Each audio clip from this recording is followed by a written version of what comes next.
In Atlantis, wir hatten Dinge, die es nicht gibt, sind unglaublich und hoffe, sie nie wieder in dieser Welt zu sehen.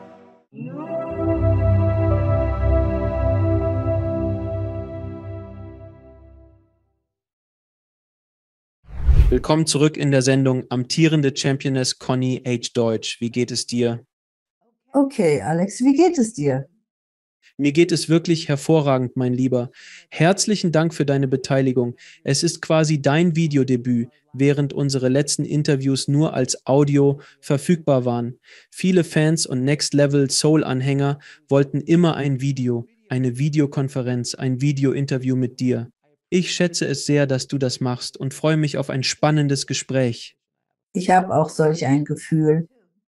Ich wollte allen unsere Beziehung offenbaren, denn sie war noch nicht wirklich, sozusagen, bekannt geworden. In unseren ersten Gesprächen deuteten wir es nur an, aber ich möchte, dass alle wissen, welchen Einfluss du auf mein Leben hattest. Wir trafen uns vor 26 Jahren, als ich noch ein kleiner Junge war. In Florida zurück und viele Leute kennen die Geschichte, wie ich Next Level Soul gegründet habe. Und ich hatte diesen Freund, der zu mir sagte, ich muss anfangen, diese Show, die spirituelle Show, und ich sagte, du spinnst und all das Zeug. Nun, dieser Freund warst du, Conny. Du bist der Katalysator für den Beginn von Next Level Soul. Ohne dich, der mich in diese Welt geführt hat, hätte es die Show nicht gegeben, denn es wäre mir nie in den Sinn gekommen, einen spirituellen Podcast und eine spirituelle Show zu starten. Und sie ist seit unserem ersten Gespräch ein wenig gewachsen und wächst weiter. Aber ich wollte vor allem öffentlich Danke sagen für alles, was du je für mich getan hast, wie du mich und meine Seele geleitet hast und meinen Weg im Leben. Du warst bei jeder Wendung da, hast mir in schweren Zeiten und in guten Zeiten geholfen. Und ich wollte, dass alle verstehen, dass du meine erste Anlaufstelle warst für all die Jahre. Und ich möchte dir nochmals herzlich dafür danken. Conny, kannst du ein wenig darüber sprechen, über deine Fähigkeiten und was du gemacht hast für... Seit vielen Jahren widmest du dich dem Channeling und dem Verfeinern deiner medialen und hellseherischen Fähigkeiten. Könntest du uns erläutern, was genau du machst und wie du es anstellst? Als ich 12 Jahre alt war, so hatte ich meine erste Vision, als ich 7 Jahre alt war. Aber als ich 12 Jahre alt war, ich wollte Konzertpianist werden. Und ich spielte jeden Tag 7 oder 8 Stunden lang Klavier. Und ich erkannte, nie Konzertpianist zu werden. Ich spielte nur okay, aber nicht toll. Auch mir war klar, es war nicht großartig. Meine Familie war sehr voreingenommen. Du bist großartig. Nein, Mama, ich bin nicht toll. Ich spiele aber nicht großartig. Du bist großartig. Nein, Mama, wirklich nicht. Und ich stand auf von der Bank. Eines Tages, nach rund 8 Stunden des Übens, ich begann mit Gott zu schreien.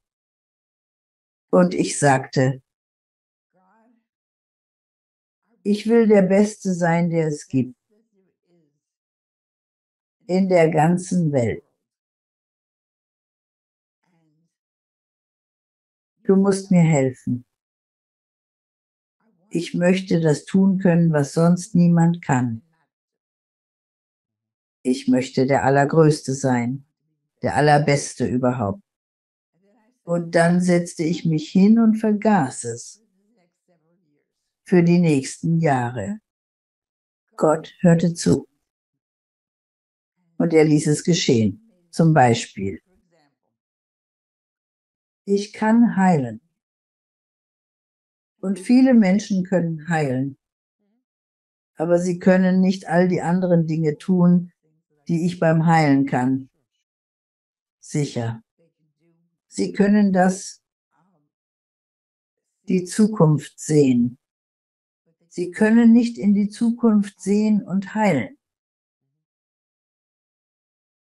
Sie haben eine Wahl. Richtig, aber es wird nichts sein, was ich tun kann. Also hat Gott sicherlich, hat mir die Fähigkeit gegeben als Gegenleistung. Ich habe Gott versprochen, dieses Leben, in diesem Leben ganz anders als Atlantis. Ich würde der Menschheit helfen.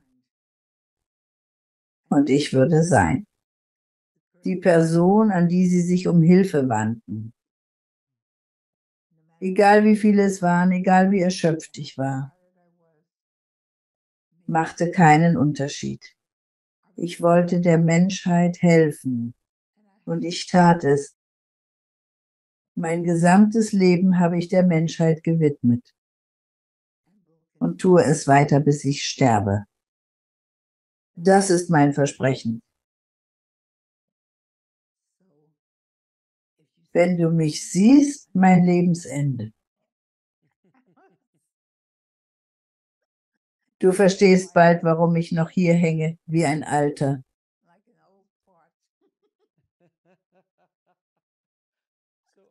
Conny, deine Fähigkeiten, basierend auf meinen Erfahrungen, als du mich geleitet hast, sind immens. Es wäre falsch, sie zu unterschätzen. Ich bin mir dessen bewusst. Aber denke an all die Male, in denen du mich über die Jahre in unseren Sitzungen geführt hast. Ich verstehe, dass du channeln kannst und dass du einen Kanal hast, der dich durch diesen Prozess führt. Aber du bist kein Trance-Channel, du bist ein Channel. Du hast dich ganz bewusst dagegen entschieden, ein Trance-Channel zu sein. Du wolltest nicht einschlafen oder nicht wissen, was du tust. Du wolltest vollkommen bei Bewusstsein sein. Du verbindest dich direkt mit deinem Kanal. Diese ist die Information. Aus Erfahrung ziemlich kraftvoll, denn es war der Kanal, der dir sagte, hey, es ist an der Zeit, dass er einen spirituellen Podcast startet, wo alle sagten, bist du völlig verrückt? Und hier stehen wir heute. Also das gibt dir eine Vorstellung. Also ist das richtig? Liege ich richtig? Absolut. Denn du hattest, glaube ich, 3 Wochen. Ja, ich habe das ganze Netz aufgezogen. Ich habe die gesamte Show in 3 Wochen zusammengestellt, inklusive Website, Logo und Namensfindung, Gäste. Und ich sagte, das ist verrückt, niemand schafft das. Ich betonte, in 3 Wochen geht das nicht. Und du erwidertest, nein, einer kann's, aber du nicht. Ich war so, okay, ich mach's. Und an diesem Punkt in unserer Beziehung. Oft, wenn du was Verrücktes sagst, sage ich einfach, in Ordnung. Ich habe gelernt, nicht zu widersprechen, weil ich anfangs unserer Beziehung oft widersprach. Und das war nicht gut für mich. Dinge, die du vorhersagtest, traten ein. Und hätte ich anders gehandelt, wäre es nicht so gekommen. Also sage ich nun einfach in Ordnung und habe mich damit abgefunden. Wir haben angefangen, unser eigenes Ding zu machen. Ich habe mit der Show begonnen und du warst einer meiner ersten Gäste, weil ich nicht viele Leute im spirituellen Bereich kannte. Ich dachte, Conny, du musst kommen, ich brauche Gäste. Und ich weiß. Genau, genau. Aber du hast das super gemacht. Wir haben die Episode zusammen gesehen und ich dachte, es gibt 1000 Zuschauer. Du sagtest dann, ja, 1000 Leute schauen zu. Heilige Kuh! Am Anfang der Show waren wir so aufgeregt. Und dann habe ich einfach weitergemacht. Und jetzt, im letzten Monat, haben sich etwa 10 bis 11 Millionen Menschen die Show angesehen. Jetzt gibst du mir einen großen Schrecken. Keine Sorge, sie werden nicht alle dir zusehen. Keine Sorge, es wird alles gut. Das sind alle Shows. Das sind alle Shows. Aber es ist wirklich faszinierend zu beobachten. Es war wirklich ein Sprung ins Ungewisse, nichts weiter. Ein absoluter Sprung, nicht nur durch deine Worte und Führung, sondern vor allem ein Vertrauenssprung in Gott, im Glauben beschützt und geleitet zu werden. Alles würde gut enden und ich würde nicht verlieren, was ich in 6 Jahren aufgebaut hatte. Es ist eine große Lektion für mich. Das Ganze, soll ich gehen? Soll ich nicht gehen? Oh mein Gott, ich habe Angst, aber ich werde es trotzdem tun. Und du warst da, um meine Schultern zu schütteln und zu sagen, wach auf.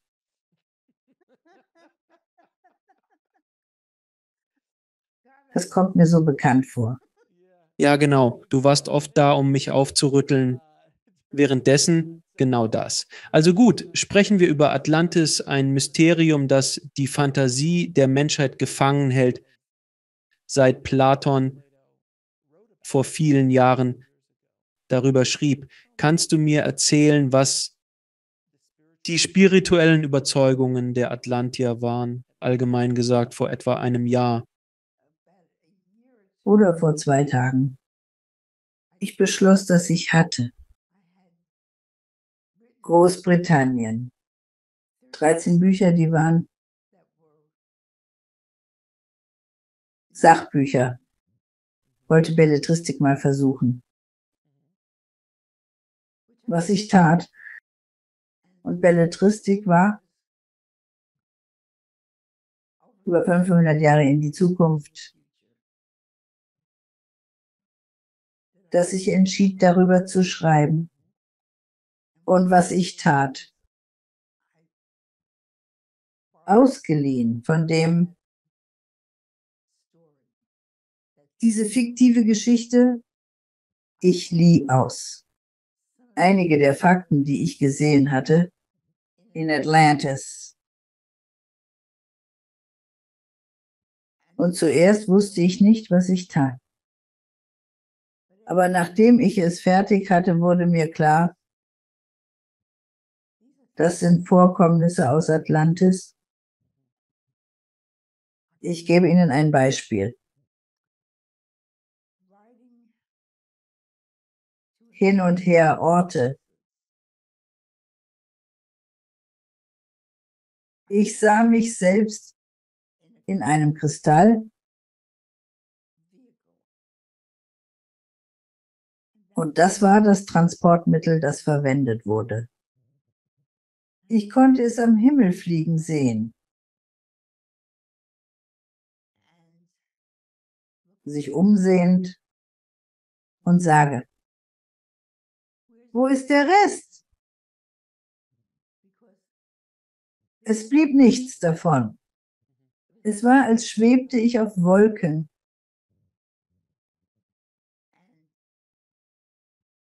Es passierten wirklich sehr viele Dinge.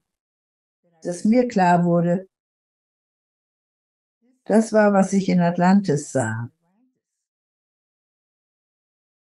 Das ist mehr als Fiktion. Das passiert wirklich.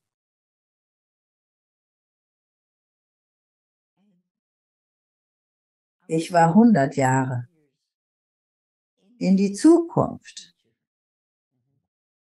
Ich hatte einen Unfall.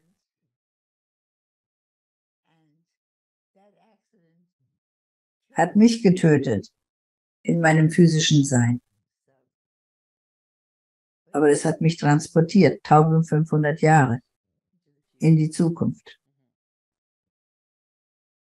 Ich hatte große Anpassungsschwierigkeiten. Ich wollte all meine Freunde, ich wollte meinen Hund, ich wollte alles, was mir gehört. Es geschah einfach nichts. Und dann fing ich an zu sprechen und es kam keine Antwort. Und dann hörte ich endlich eine Stimme in meinem Kopf. Und diese Stimme sprach zu mir. Und ich sah mich um.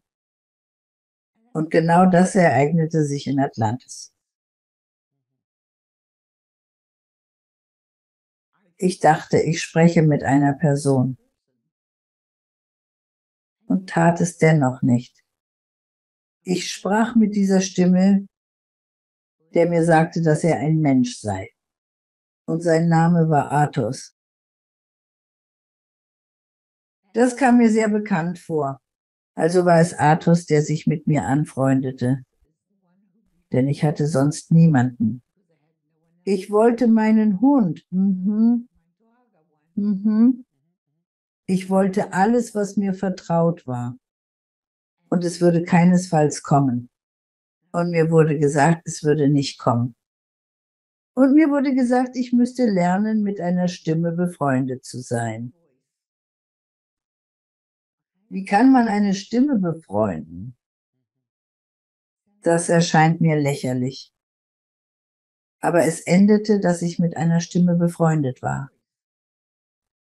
Es gab keine Menschen. Ich wollte jemanden zum Sprechen. Es gab zu diesem Zeitpunkt niemanden. Ganz kurz, darf ich? Ganz kurz, ist das eine Vision, die du hast? Oder ist das nur ein Teil der Geschichte, die du schreibst? Ich habe geschrieben, aber ich erinnerte mich daran. Aber das ist nicht Atlantis. Das ist ohne 1500. Also ist es doch Atlantis. Das ist alles Atlantis, das du nutzt, um diese Geschichte zu schreiben. Verstanden. Ich wollte das nur klarstellen. Ja, okay.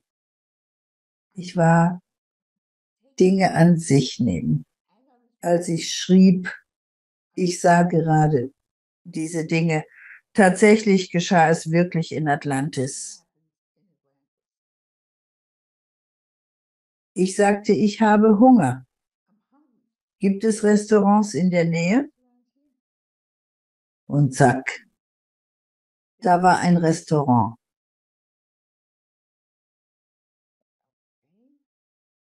Kann ich das Essen bekommen, an das ich gewöhnt bin? Zack. Und da war das Essen, an das ich gewöhnt war. Es war, wie ich es dachte. Es passierte. Und das war der Beginn meines Lernens, wie man Beförderung, meine Gedanken, was ich auch gedacht habe. Ich machte es möglich. Es ist nicht weit von meinem Alltag, was heute passiert. Wenn ich etwas denke und es unbedingt will, es passiert. Egal, wo ich leben wollte. Und ich brauchte einen Wohnort. Plötzlich würde etwas geschehen und es wäre mein. Wenn ich wollte, dass jemand in meinem Leben erscheint. Diese Person erscheint in meinem Leben. Was kannst du noch erzählen? Das Publikum über Atlantis, was den Alltag betrifft, wie lange hat es bestanden? Von Anfang an, wie lange hat es gedauert, sich zu dem Punkt zu entwickeln, an dem es endete? Wahrscheinlich Millionen. Es geschah vor Lemuria oder Lemuria selbst, wenn ich das korrekt verstanden habe. Lemuria ist auf der anderen Seite. Die Welt dann, also passieren sie beide gleichzeitig. Lemuria befand sich im Pazifik. Atlantis war Atlantischer Ozean. Ich war in Atlantis. Ich weiß darüber mehr als über den Krieger. Und in Atlantis. Wir hatten Dinge, die in dieser Welt sind unglaublich. Und hoffe, sie nie wieder in dieser Welt zu sehen. Nun kannst du einige Beispiele geben. Klar kann ich das. Es gab, danke, du hast den oberen Teil als Tier und den unteren als Menschen gesehen. Wie in Mythologie. Wie Zentauren? Ja, klar. Sie waren echt. Aus vielen verschiedenen Mythen der Mythologie. Ich habe davon gehört. Sie hatten schließlich doch Schulen, Menschen zu unterrichten, zu verändern.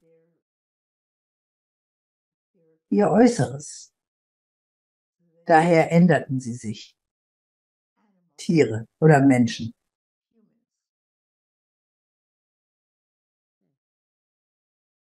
Aber das hat viele Jahre gedauert. Es hat viele Jahrhunderte gedauert, zu tun. Und es war lebensspendendes, damit Menschen, die es hatten, mischen. irgendwie genetisch, die Genetik. Sie erfüllten ihr Schicksal durch Karma. Passierte nicht einfach. Eine karmische Verbindung bestand. Wenn du ein Zentrum wärst, du bist nicht einfach ein Zentrum geworden. Du hattest karmischen Grund, ein Zentrum zu werden.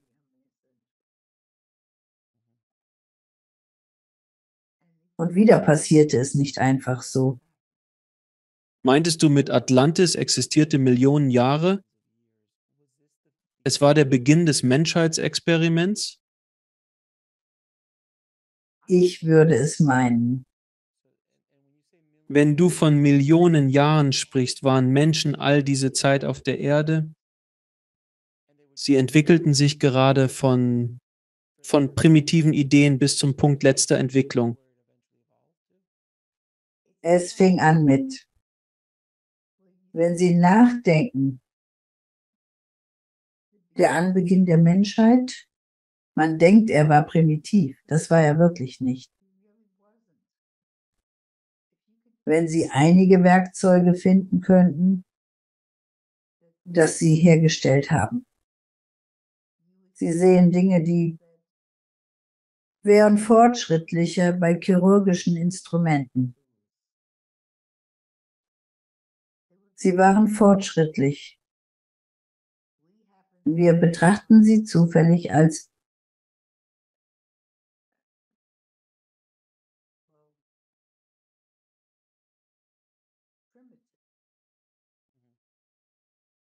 sie waren nicht primitiv.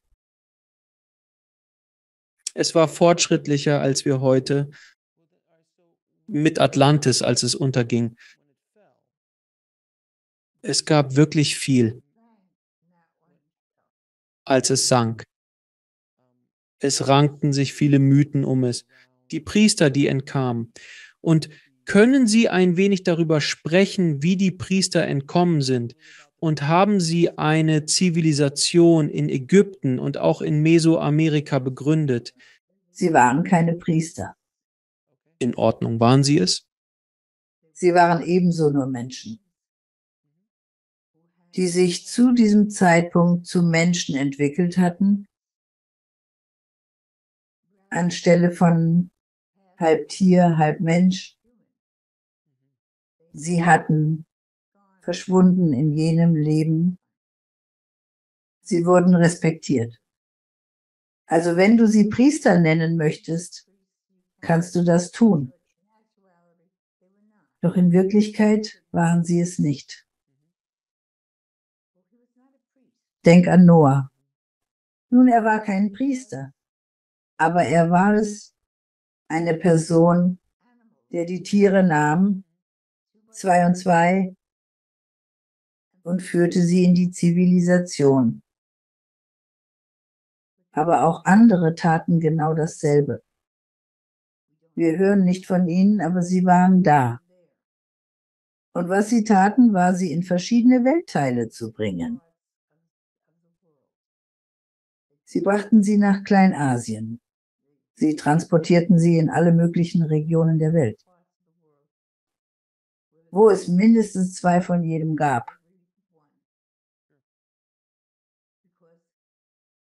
Sie waren der Beginn einer neuen Zivilisation. Lass mich dich das fragen, Conny, denn als Studentin der Geschichte und der Mythologie und all dieser Dinge, diese halbtierischen Vorstellungen gab es überall. Sie sind in Mesoamerika, in Ägypten, natürlich in der griechischen Mythologie. Auch dort diese Halbtierwesen. Und auch wie der Bhaganavita mit blauhäutigem Menschen und Dinge dieser Art. Waren dies etwa Atlantier, die versuchten, die Zivilisation von Grund auf neu aufzubauen, mit welchen Informationen sie auch immer mitnehmen konnten? Ist das der Grund, warum die Pyramiden und die Bauweisen in Ägypten über die Zeit schlechter statt besser wurden? Weil die Menschen die ursprünglich mitgebrachten Informationen vergaßen? Es wurde nicht schlechter. Es wurde nicht schlechter. Es wurde einfach anders. Sie wussten es nicht besser. Sie kannten keine andere Art der Zivilisation. Sie wussten nicht von der Existenz der Zivilisation. Sie taten Nötige, um zu überleben. Und dieses Überleben unterschied sich stark von Bekanntem.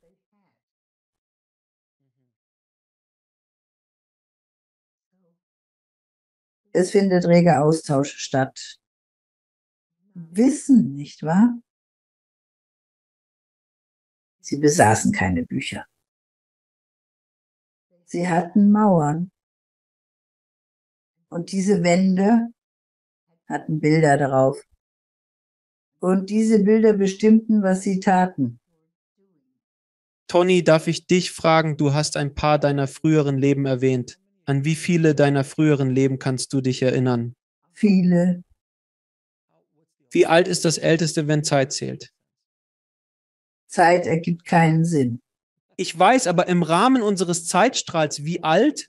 Das macht keinen Sinn, weil wenn du auf frühere Leben blickst, du könntest nicht nur ein Leben betrachten. Du könntest eine Verschmelzung von Leben betrachten, vermischt in jenem einen Moment. Was auch immer bei mir geschehen mag, in einem Leben sah ich mich selbst an, als schwarze Frau, einen Korb auf ihrem Kopf tragend. Aber sie wirkte glücklich, und doch wusste ich, sie war Sklavin. In anderem Leben, die genau damit zusammenfiel. Ich war etwas anderes. Und ich blieb dabei, jemand anders, in all diesen verschiedenen Leben zusammengedrängt. Es war also nicht so, ich konnte nicht sagen, das ist damals und das ist danach passiert. Denn manchmal ereigneten sie sich tatsächlich gleichzeitig. Ich sehe Zukunft leben. Gleiches Ding. Du sagst zukünftige Leben, du siehst andere Leben, die du führen wirst. Finden wirklich alle Leben oder alle verschiedenen Inkarnationen gleichzeitig statt? Ist das der Weg, wie Medien im Allgemeinen können die Zukunft basierend darauf vorhersagen, wohin Personen auf ihrem Weg gelangen? Das ist die wahrscheinlichere Option. Aber mit freiem Willen kannst du es unterwegs ändern, wenn du willst. Richtig? In Ordnung, erkläre es mir später. Du kannst nichts ändern. Du kannst es tatsächlich sehen. Aber du kannst es nicht ändern. Ich hatte Kurs. Ich habe unterrichtet. Und eins der Themen, die ich unterrichtet habe, war, wie man frühere Leben liest und sieht. Wo du in diesem Leben stehst. Und es war sehr interessant. Ganz plötzlich, du siehst dich selbst an. Du siehst nicht ganz, wie du aussiehst heute. Sieh, wie du zukünftig aussehen wirst. Du kennst dich selbst. Du siehst deine Augen verraten es. Wie du dich selbst erkennen können wirst. Also sagst du, oh, ich bin Alex aus früherem Leben. Und damit hat sich das erledigt. Denn was kann man schon dagegen tun? Nichts. Interessant zuzusehen. Darf ich Sie etwas fragen? Nach dem Lesen der Bhagavad Gita erfährt man von Waffen, die sie besaßen, die gerade entdeckt werden. Nukleare Strahlung, das stammte aus der Prähistorie. Diese Waffen, deshalb sagte ich es. Sie waren fortschrittlicher, als wir zugestehen. Sie hatten Werkzeuge. chirurgische Geräte, die fortschrittlicher als heutige chirurgische Instrumente waren. Und tun es noch. Sie werden sehen, wie die Zeit vergeht. Die Archäologen werden etwas ausgraben. Werkzeuge, die zu jener Zeit verfügbar waren. Prähistorische Zeiten, die weit fortschrittlicher als unsere heutigen sind. Also dann die Million-Dollar-Frage. Wer hat die Pyramiden gebaut und wie wurden sie erbaut? Ich bin mir nicht sicher, ob ich antworten kann.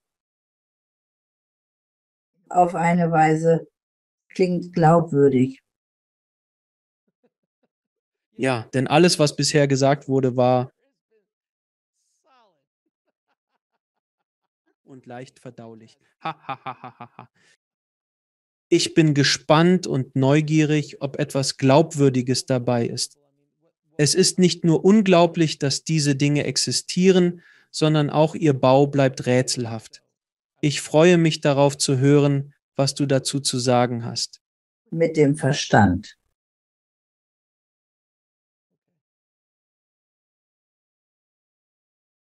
So betrachte ich die Dinge und führe sie aus. Verstanden. Es war Manifestation auf höchster Ebene. Und dann die Fähigkeit, als Sklaven aufsteigend.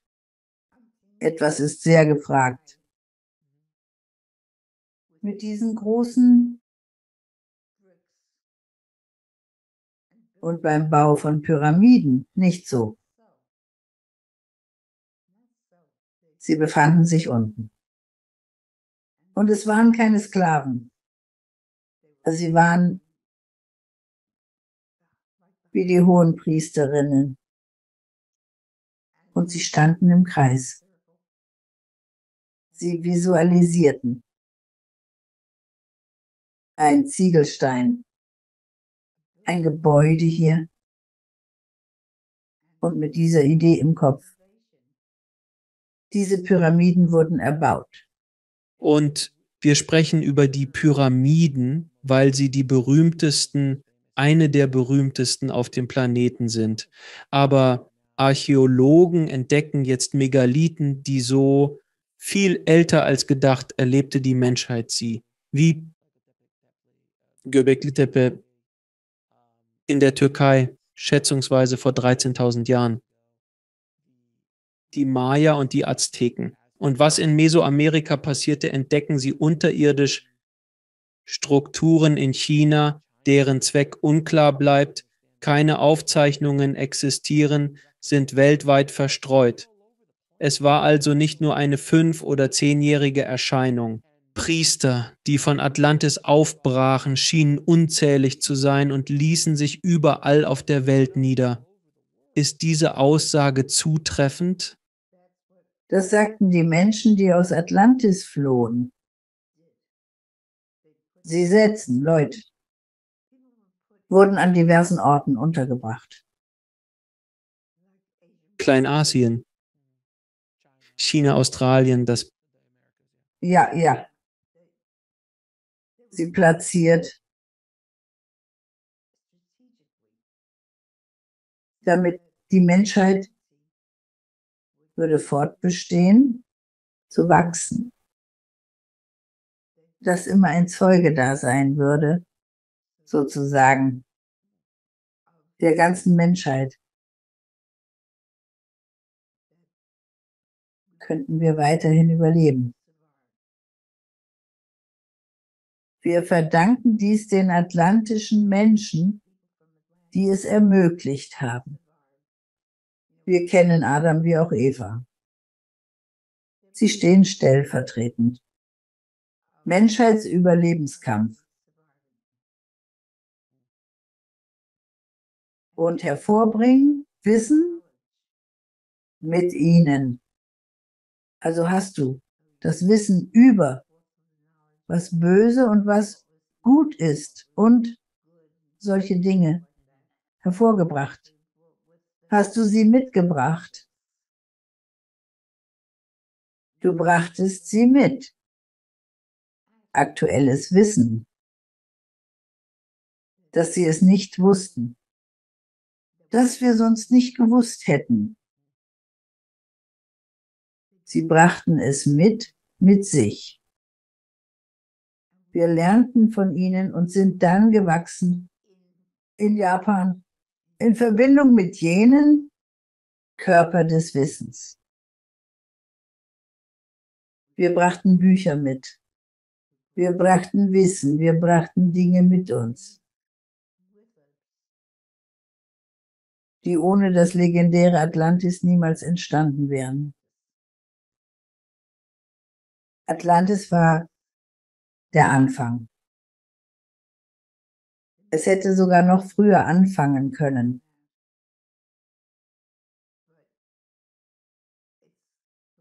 Es ist mein bestbekannter Bereich, weil ich viel davon miterlebt habe. Und wie nahe kam Platon mit seiner Erklärung? Sehr nah dran. Sehr kurz. Ist es genau. Es ist eine recht präzise Darstellung von dem, was Atlantis war. Werden wir es am Ende finden oder ist es weg? Oh, es ist noch da. Dinge verbergen sich bis zum richtigen Zeitpunkt. Die Dinge, die du gelernt hast, sie sind noch da. Sie warten, um hervorzukommen. Sind sie bereit? Es wird noch mehr kommen. Und sie werden wahrscheinlich trotzdem warten. Noch 10 Jahre, noch 20 Jahre. Sie müssen noch einen Lernprozess durchlaufen. Ich weiß, es scheint, als könntest du nichts mehr lernen. Dein Kopf ist voll mit dem Wissen, das du schon hast. Es kommt noch mehr. Es kommt noch viel mehr. Und du bist bereit, wenn es soweit ist. Also Conny, lass uns ein wenig über deinen Prozess sprechen. In deinen Sitzungen, wenn du eine Sitzung mit Leuten abhältst, denn du bist im Wesentlichen durch Mundpropaganda in den letzten 50 Jahren bekannt geworden. 9 Jahre. Du machst diese Arbeit jetzt also schon fast 60 Jahre. Es lief im Grunde über Mundpropaganda, die ganze Zeit. Keine Öffentlichkeit, das ist ehrlich, das Einzige. Kein Video von dir irgendwo im Internet, niemals. Auch keine Fotos, zu keiner Zeit. Ich habe dich kürzlich kennengelernt. In einem Bild und das war vor kurzem. Vor ein paar Wochen her. Das war vor Wochen, als ich zum ersten Mal telefonisch mit dir arbeitete, ohne dich je zu sehen. Für all die Zeit. Erst vor einigen Wochen, als wir beschlossen, dieses Gespräch zu führen, dachte ich, hör zu, wir sollten einen Zoom-Anruf vereinbaren. Wir entschieden uns. Ja, wir haben entschieden. Entschieden, was es ist. Ich finde es fair, bedenkt man, was du mich all die Jahre tun ließest. In meinem Leben. Daher fand ich es nur gerecht, dich auch ein wenig kämpfen zu lassen. Aber du machst das wirklich gut. Kannst du etwas über deine Arbeit mit Menschen erzählen, wie du sie durchführst und wie du versuchst, deinen Klienten zu helfen und wie dieser Prozess aussieht? Das Wichtigste ist, dass das Allerwichtigste ist, dass ich nicht versuche, sie dazu zu bringen, Dinge zu tun, die sie sonst nicht würden. Aber wenn du kommst und sagst, ich möchte mich verändern und ich möchte, dass dies passiert oder das geschieht, ich sag's ihnen. Okay, ihr werdet als Hausaufgaben aufbekommen. Und diese Hausaufgaben werden die Träger sein, was zu tun ist. Denn was sie tun müssen, ist sich selbst zu verändern. Veränderung beginnt bei Ihnen. Es ändert sich nicht von außen.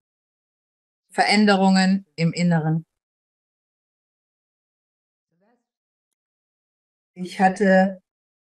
Ein Mann rief an und sagte eines Tages zu mir, alle meine Freunde kommen zu dir. Und erlebte gewaltige Veränderungen. Kann ich einen Termin haben? Ich stimmte mich auf ihn ein und sagte, das funktioniert nicht. Also sagte ich, weißt du, lass mich dir sagen, das war das frühere Leben, das er sich wünschte. Ich war bereit dazu, aber er musste verstehen, wie es gemacht wurde. Und ich sagte, ich sehe ein früheres Leben. Ich beginne mit einem früheren Leben und erkläre dir dein Karma darin. Dann wechsle ich zu einem anderen früheren Leben und offenbare dir auch dort dein Karma. So gehe ich hin und her, damit du ein Muster deiner früheren Existenzen erkennst, das dich zu deinem jetzigen Leben geführt hat. Aber es ist keine leichte Sache. Es ist sehr schwierig. Und ich hatte gesagt, ich möchte wissen, ob du dich selbst als Alexander den Großen siehst.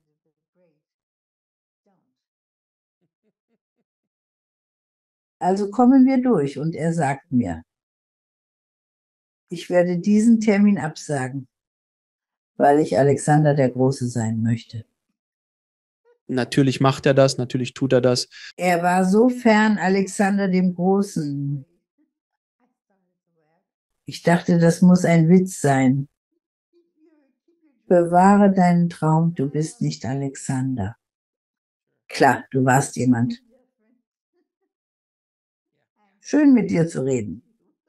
Du warst der Kerl, der dem Esel gefolgt und hinter ihm aufgeräumt hat, der Alexander dem Großen folgte. Also Conny, was die Leute auch nicht von dir wissen, ist, dass du viele Jahre lang eine Radiosendung hattest. Du hattest lange eine Radiosendung, wo du Anrufern halfst. Ich habe 2 Radioprogramme Ja, über die Jahre, ja. hintereinander. Genau. Sie waren sehr beliebt mit ihren Radiosendungen über Jahre hinweg und halfen Menschen, indem sie ihre Probleme on air besprachen, nicht wahr? Jetzt helfe ich Ihnen telefonisch. Genau. Am Telefon. Sie machen keine Zoom-Sitzungen. Sie führen nur Telefonsitzungen durch. Das ist eine Seltenheit. Sie werden keine Zoom-Sitzung mehr bekommen, aber Sie werden Telefonsitzungen durchführen. Nun, Conny, ich meine wirklich, das war ein faszinierendes Gespräch. Wir werden dich zurückholen, um weiter zu sprechen, denn wir könnten den Pfad der aufgestiegenen Meister einschlagen, wo du mir Yogananda nahegebracht hast. Du hast mich Edgar Cayce und Babaji vorgestellt, sowie all diesen aufgestiegenen Meistern und diesen Konzepten. Bisher noch nichts. Prima. Ich bin gespannt, was du noch im Ärmel hast. Aber wir könnten. Du kannst dir kaum vorstellen, was du alles sehen wirst. Nun, ich werde dich darum bitten. Ich kann nur sagen, es wird gut für dich sein. Ich freue mich darauf, weiterhin weltweit Menschen zu helfen, denn das ist der Hauptgrund meines Handelns, zu sehen, welchen Einfluss es auf sie hat. Solche Gespräche sind notwendig und erhalten in den Massenmedien zu wenig Beachtung. Deshalb produziere ich meine Sendung, um Informationen zu verbreiten und Unterstützung zu leisten. Diese Sendung ist sehr wichtig. Es ist eine Sendung, die gibt es nirgendwo anders. Sie dürfen es gern versuchen. Aber Sie sind nicht das Echte. Sie haben etwas vorbereitet, das ich habe noch niemanden das machen sehen. Und das wird so sein. Das Trampolin, was bevorsteht. Sie werden dies erleben. Sei ein Sprungbrett für Milliarden Menschen. Jetzt sagen Sie, wow, hätte ich das vor einem Jahr gesagt? Ja, nein, nicht wirklich. Überhaupt nicht. Überhaupt nicht. Sie waren sehr einflussreich. Aber nichts gegen das, was Sie noch werden können. Im Laufe des nächsten Jahres etwa. Und das Millionen, die du besitzt, wird sein wie ein ganz winzig kleines Stückchen von dem später. Du wirst Einfluss nehmen, Millionen, Milliarden von Menschen. Du wirst es tun. Sehr einflussreich. Also, achte auf alles, was du tust.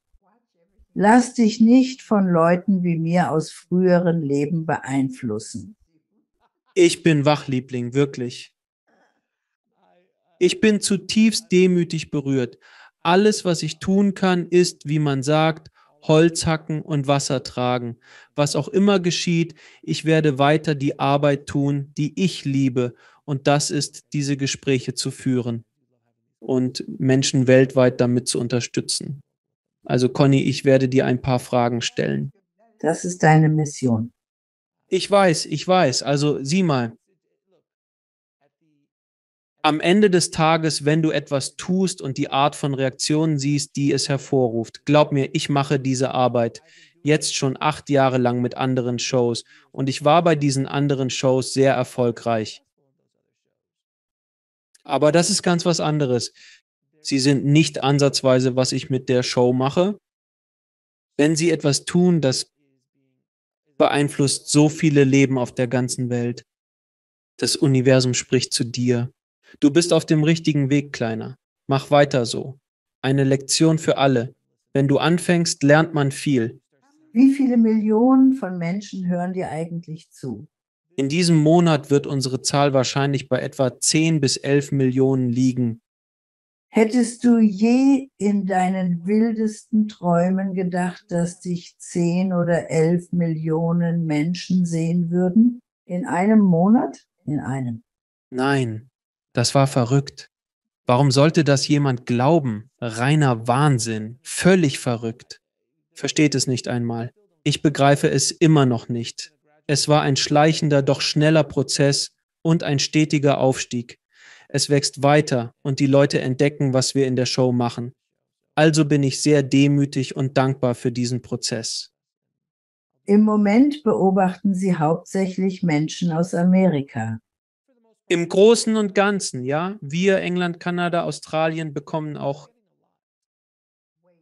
Warte. Du wirst schon bald Menschen aus aller Welt begegnen. In einer Anzahl, die du dir nicht vorstellen kannst. Behalte das im Gedächtnis. Ich werde jetzt, Conny, dir ein paar Fragen stellen, so wie ich es bei all meinen Gästen zu tun pflege. Was ist deine Definition eines erfüllten Lebens? Das ist ganz einfach. Einfach Gott in sich spüren. Wenn du in der Zeit zurückreisen und mit der kleinen Conny sprechen könntest, welchen Rat gäbest du ihr? Spiel nicht mit Atlantis herum. Wie wirst du das jahrelang und noch viele Jahre in Zukunft machen?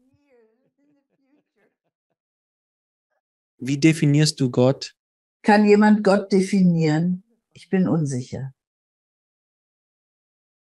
Gott ist einfach das Gefühl in mir, das absolut nichts anderes je erschaffen konnte. Und was ist der eigentliche Sinn des Lebens? Eins sein mit Gott. So hoch hinaufsteigen zu können in der spirituellen Welt. Alles, was ich fühle und sehe, ist, was Gott will. Ich möchte in der Lage sein, so ein Leben führen zu können, dass ich so erfüllt von Gott bin, dass sonst nichts in meinem Leben ist. Das ist genauso wichtig. In meinem Leben gibt es viele Dinge, aber nichts Vergleichbares. Auch jetzt. Auch wenn ich noch nicht so weit bin, dieser Betrag von Gott, der mich erfüllt hat mich auf ein höheres Niveau gebracht, höher als ich je träumte. Es brachte mich zu dir. In Ordnung. In Ordnung. Ich füge einen Link ein, damit man dich für Beratungen kontaktieren kann. In den Sendungsnotizen und der Videobeschreibung. Wenn ihr also Interesse habt, Conny zu kontaktieren, sie ist verfügbar, könnte aber bald ausgebucht sein. Nach diesem Gespräch hoffen und beten wir, nicht wahr, Conny? Haben Sie eine Abschiedsbotschaft fürs Publikum? Keine Angst haben. Tun Sie nicht die Dinge, das zu tun, was andere sagen. Machen Sie, was sich richtig anfühlt. Spüren Sie Gott in sich. Sie werden dieses Gefühl kennen. Es ist etwas, das ist so anders vom täglichen Leben. Es ist etwas, das einen erfüllt, von Kopf bis Fuß, dass du weißt, dass du auf dem richtigen Weg bist. Dass du weißt, es gibt etwas Größeres als Menschen. Jetzt wissen wir nie, erfülle das in unserem Alltagsleben. Wir werden es erfüllen, wie wir uns entwickeln, entfalten. Diese Entwicklung ist gar nicht ungewöhnlich. Es ist näher, als wir denken. Aber wir müssen danach greifen. Wenn wir danach streben, bekommen wir es. Wenn wir nicht danach greifen, dann sind wir nicht besser als primitiven Menschen und wir bleiben auf diesem Stand. Wenn wir uns bemühen. Gott hilft uns und wir dürfen es nicht halbherzig tun. Wir müssen es mit all unserer Liebe tun. Mit all unseren Gefühlen. Etwas Größeres als wir wird sicher geschehen. Und wir müssen den Glauben haben, dass dieses größte Etwas Gott genannt wird. Egal wie du es sonst nennen möchtest, ob Buddha, Jesus.